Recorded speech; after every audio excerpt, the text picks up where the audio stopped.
مکان سادہ ہوتے تھے. آپ صلی اللہ علیہ وسلم کی مسجد ایسی سادہ تھی کہ اوپر جو چھت تھی وہ مسجد کے بنانے میں کوئی خرچہ نہیں ہوا.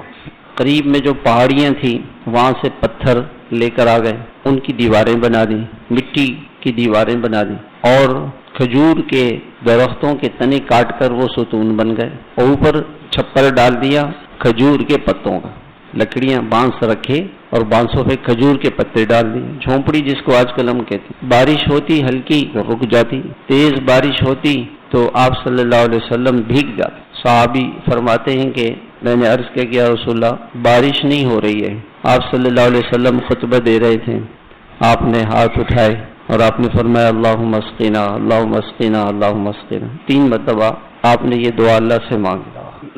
صحابی فرماتے ہیں کہ بارش شروع ہو گئی, چھت ٹپکنے لگی, آپ کے سر مبارک پر پانی گرتا, آپ کے داڑھی مبارک سے پانی کے قطرے نیچے گرے, ایسی چھت. حضرت واسف منظور صاحب رحمۃ اللہ علیہ فرمانے لگے کہ حضرت مولانا سعید احمد خان صاحب مدینہ منورہ میں رہتے کہ جو مکان تھا اس کی دیواریں مٹی کی تھی, میں نے وہ مکان دیکھا تھا, اور اس پہ پردہ لٹکا رہتا تھا, پردہ باہر ایک پردہ لٹکا رہتا تھا, بے پردگی نہ ہو.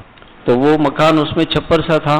بارش شروع ہوئی, بارش ٹپکنے لگی, تو اب ہم پریشان, سامان ادھر رکھیں, ادھر بارش ہو تو ادھر رکھیں. تو حضرت خوش ہوں. ہم نے کہا حضرت ہم تو پریشان ہو رہے ہیں, آپ خوش ہو رہے ہیں. فرمایا آج حضور صلی اللہ علیہ وسلم کی یہ سنت بھی زندہ ہو گئی کہ حضور کی مسجد ٹپکتی تھی اور حضور کا گھر ٹپکتا تھا.